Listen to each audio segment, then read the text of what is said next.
ஒவ்வொரு ராசியும் தன்னுடைய காதல் தோல்வியை எப்படி எதிர்கொள்கிறாங்கன்றதை பற்றி நம்ம ஒரு யூடியூப் சீரிஸ் பார்த்துட்டு வரோம். அந்த வகையில் நம்ம அடுத்து பார்க்கக்கூடிய ராசி என்ன அப்படின்னா மீனராசி.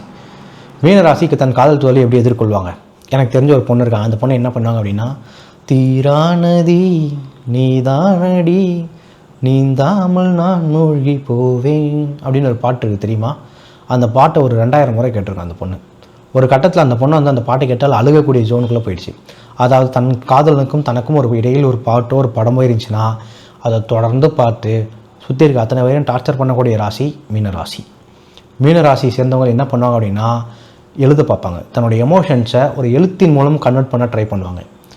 எனக்கு ஒரு பையன் தெரியும், அந்த பையன் திடீர்னு கவிதைலாம் எழுத ஆரம்பிச்சிட்டான். என்னடா கவிதைலாம் எழுதுறான் அப்படின்னு பார்த்தா காதல் தோல்வினா. சரி, அவன் ஜாதகத்தை எடுத்து பார்த்தா அவன் ஒரு மீனராசி. இன்னொரு பையன் என்ன பண்ணான் அப்படின்னா, டைரியில் எழுத ஆரம்பிச்சிட்டான். நான் என்ன நினைக்கிறேன் அப்படின்னு. அந்த பையன் கவிதை எழுத வரல.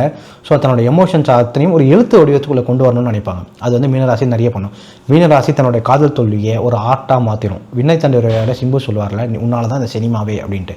அதுபோல் ஏதாவது ஒரு ஆர்ட்டின் மூலம் தன் காதலை கொண்டு அந்த ஆர்ட்டாக கன்வெர்ட் பண்ண ட்ரை பண்ணக்கூடிய ராசி மீனராசி. மீனராசி வந்து ஒரு அட்வர்டைஸ்மெண்ட் பார்த்தாலே அழக்கூடிய ராசிங்க. சரிங்க, ஒரு சோகமான ஒரு அட்வர்டைஸ்மெண்ட் பார்த்தாலே அழுவாங்க. திடீர்னு ஒரு வாட்ஸ்அப் ரீலோ ஒரு இன்ஸ்டாகிராம் ரீலோ ஒரு சோகமான ரீலாக பார்த்தா கூட அழுதுருவாங்க. அப்படியான ராசி தன் காதல் தோல்விக்கு எப்படி ஃபீல் பண்ணுவாங்கன்னு யோசிச்சு பாருங்க. ஸோ மீனராசிக்கு நான் என்ன அட்வைஸ் பண்ணுவேன்னா, எழுதுறது ரொம்ப ரொம்ப ரொம்ப க்யூர் பண்ணக்கூடிய விஷயம். ஒரு டைரி வாங்க, நீங்கள் என்னென்ன ஃபீல் பண்ணுறீங்களோ ஒரு எழுத்தில் கொண்டு வாங்க. நீங்கள் எழுத்தில் கொண்டு வந்துட்டீங்க, அதை வெண்ட் அவுட் பண்ணிட்டீங்க அப்படின்னா உங்கள் மேலே உங்கள் உடம்புல இருக்க உங்கள் மனசில் இருக்க பாரம் குறையும். ஸோ எழுதுறது நான் ரொம்ப ஸ்ட்ராங்காக சஜஸ்ட் பண்ணுவேன். தேங்க்யூ.